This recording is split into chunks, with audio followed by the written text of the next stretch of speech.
Hello friends, how are you today? Today I have a video for you on the Schumann resonance, and I just thought we could look at the image together, talk through the black charts, the components of the resonance, and then I just want to give you at the end a word of encouragement and inspiration. When I saw this image in the chart, what I saw intuitively was a light in the darkness. There have been a bunch of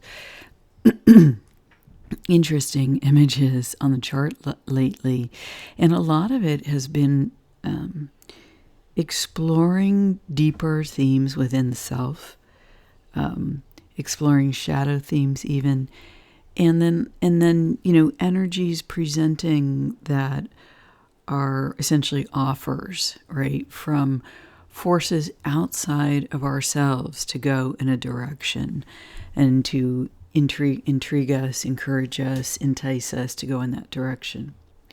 But what I see in the chart today, this is my intuitive read to start, is this wave of energy that looks like a sword. And whenever I see waves that have this shape, which is a common wave shape, I always have thought of it as a knife or a sword blade. And indeed, it appears to go in, right, to our consciousness and then have this effect to the right, but also to the left. And in my beginner playlist, in my playlist section of my YouTube channel, you will see videos there. And in one of them, I talk about this time effect on the chart where, this is happening and you don't know the wave is coming, but it fits perfectly with the intuitive image. Oh, did you? I just pinged my bell by accident. All right. So anyway, where was I? All right. So I do spiritual work and I do energy work. And for a long time, I've done what I call work with the planet. Sometimes I'm just guided to go to an area. And often if the need for it, I will see Archangel Michael put his sword into the ground, and when he does that, it goes straight into the center of the planet and it brings an expanded light. And what that does is it cracks up density and it causes chaos when it does that, okay? But it calls forth the light in that density. And then what I then see is that his legions, the angelic realms, will come in after that, and there's a repatterning into alignment with divine perfection, restored. The patterns are restored to their divine blueprint. And it's kind of like this. You can think of this as like, we're gifted with our life by the Creator, by the divinity within us, by our own soul, in my view, manifesting the life force in the body. So I'm explaining how this energy structure works right now. Okay, so that is why I'm going into this spiritual talk. And the reason why is because you cannot separate the spiritual from the energetic. As much as certain people would tell us that that's possible, it is not. And you can say that they are isolated and you can work in that isolation, and that's fine. That's how a lot of people operate.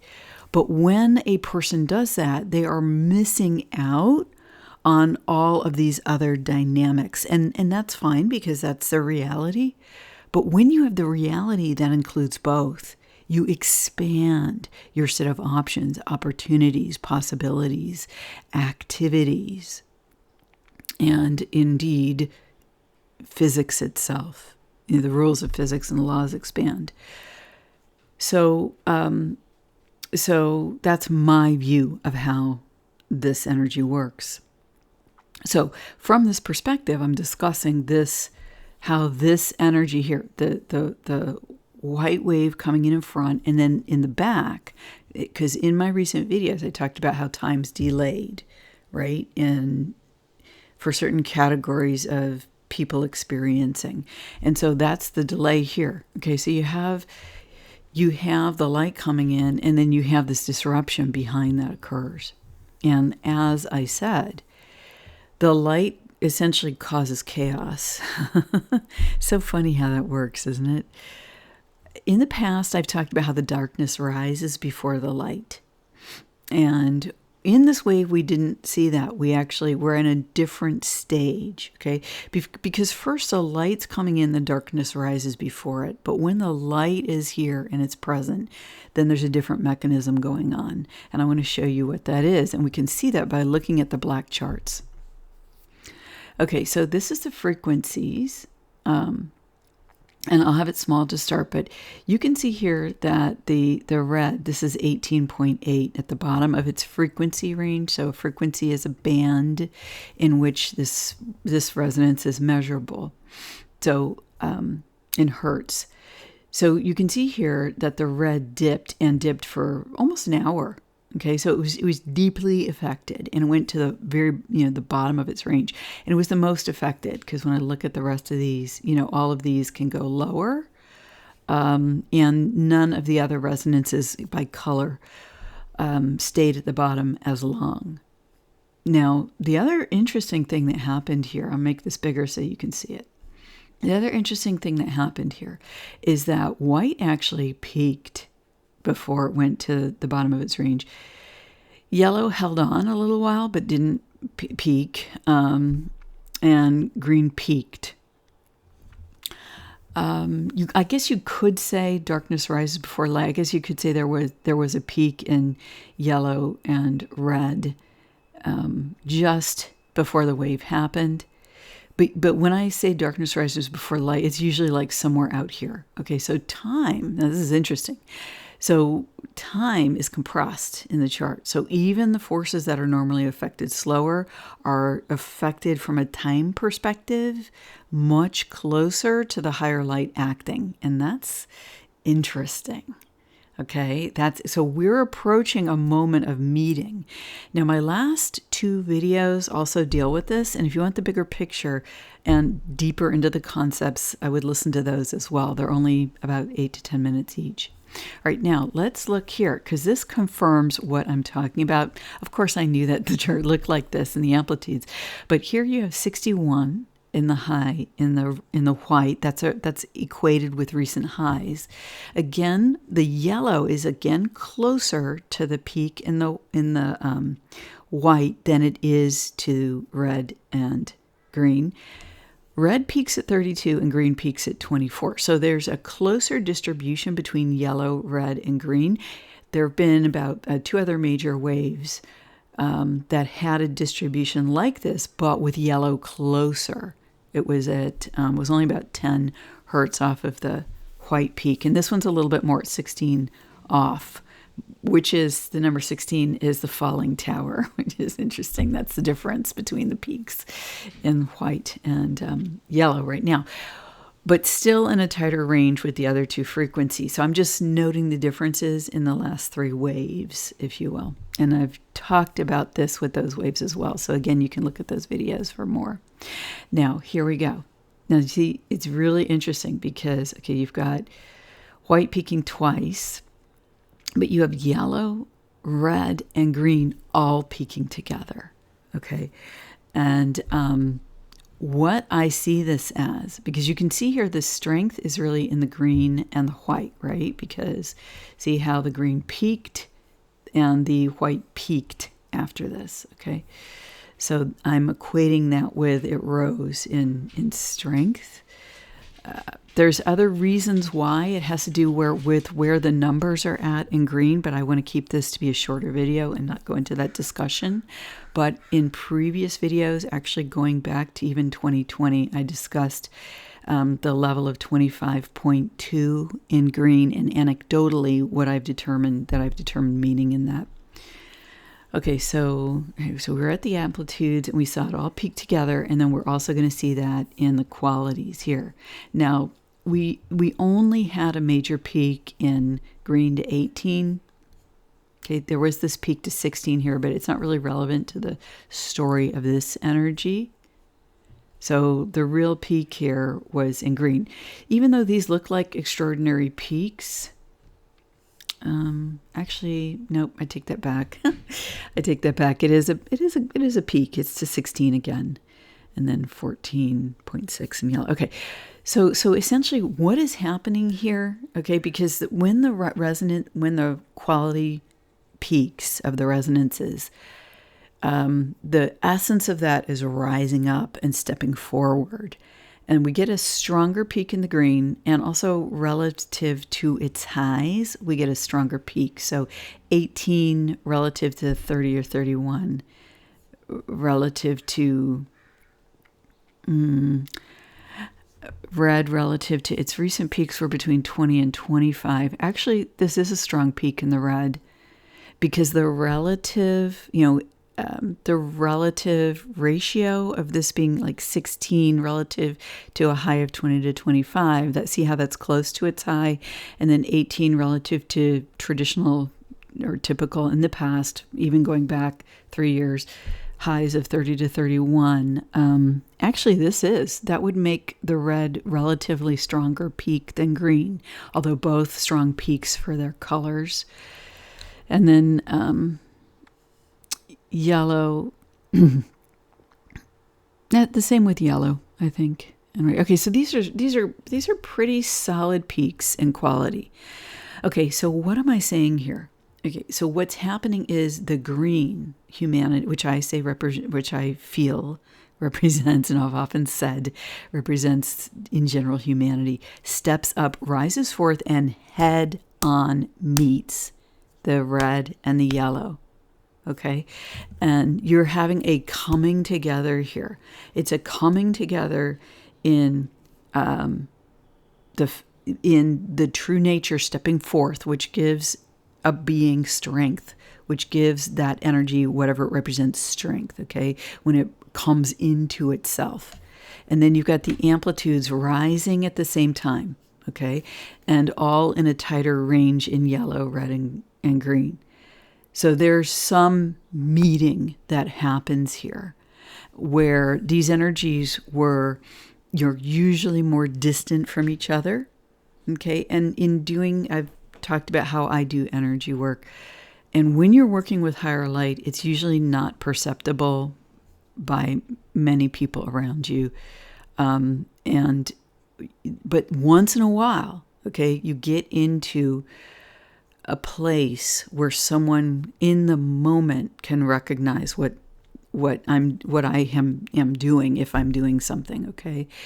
And I had this happen with a woman. I was calling in angels. This was actually, I'm going to tell this story. It's an interesting story. It was back before our most recent president, by media acceptance, went to North Korea. Okay, so before that happened, there was all this like macho talk, let's just say, going back and forth between, let's say, the two countries, our country and that country. And I live in San Francisco, and I was hearing at night all of these like jets overhead, and I'd see the military jets going out across the Pacific. I'm obviously making assumption because I can only see, 200 miles out or something like that. I don't know how far, it is during the day, but, and then I would hear like these intense, like, sounds overhead at night I'm near enough to San Francisco that it's in the general area.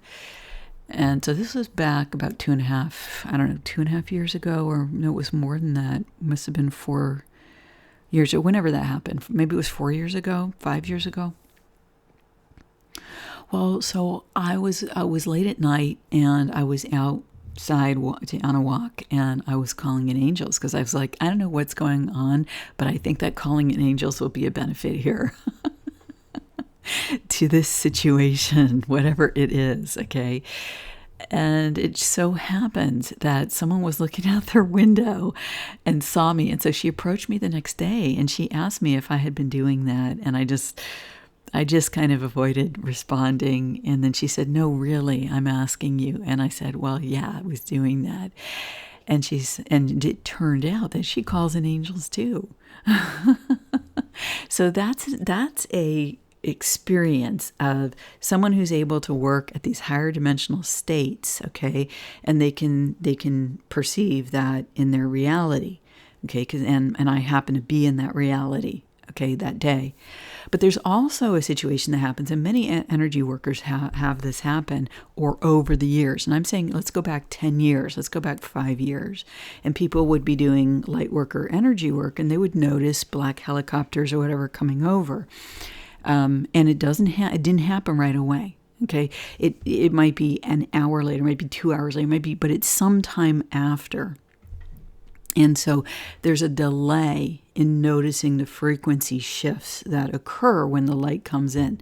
This is, real world human experiences. You go back 15 years, okay? It was much more common back then. Because working with the higher light was at so much of a differential relative to the general light in the environment. I think that's why people had that experience. Those people had that experience. But there's also the situation of, going into an environment where there's a different energetic among the group. And if you go into an environment where there's a denser energetic and you are able to hold a more expanded light, what may happen is that over time those people will see you, but it could take hours for them to really get you, and they may never get you. So, or there may never be that connection. But that's not what I see in this chart. Okay, I hope that if you don't understand these concepts, that you've been able to stick with me till now. But in this chart, everybody is meeting around the same moment, no matter what point in density your consciousness is at.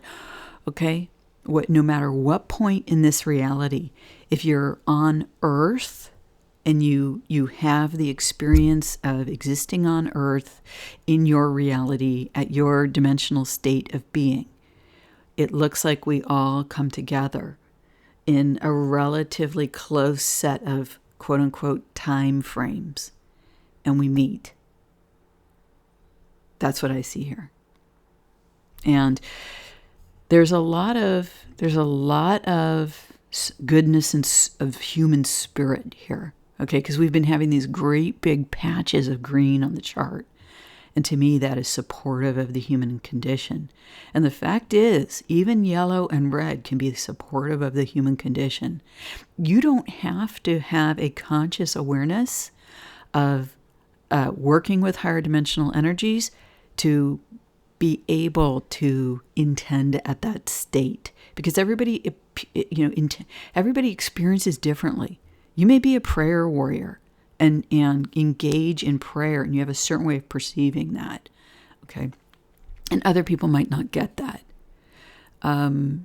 You may live your life as a seemingly normal person, but you bring a love to your basic humanity. You bring a love to conducting your day-to-day business. You bring a consciousness and awareness that is special. There's a special thing that you bring to the world, that you live here. Okay? And so there's no judgment in any of what I'm saying. There's not higher and lower. And please notice that I try not to use higher and lower as much. I like to use expanded and contracted more, denser, lighter, whatever. But it's important to bring the light of awareness to all parts of being. And so I believe that all of us have different missions in this, who have that mission, and then other people have other missions. So that's what I see here. I see the light, and it's in the moment meeting the darkness, and it is the light and the darkness, and everybody's aware that that's happening in the moment. Okay, whether you're part of the chaos forces, whether you're part of the light forces, whether you don't care about that and you're just living your everyday life, there's an awareness that happens somehow. That's what I interpret here on the chart. And I wanted to say something else, and I want to use this Spartan warrior. And thank my friend Andrea for encouraging me to focus on the Spartan nature of things and how the Spartans lived their life in a simple but principled way, right? And where there was a relationship between men and women that was balanced and honoring. And I just want to say that the light in the darkness comes from within you. It's not outside of ourselves, although events may transpire outside of ourselves. So look within, see where you're at. And in the moments where you feel like nothing's happening, or you can't find it, or you can't perceive it, or whatever, that's fine. It's okay. Just know that it's there for you. That part of you is present in every moment.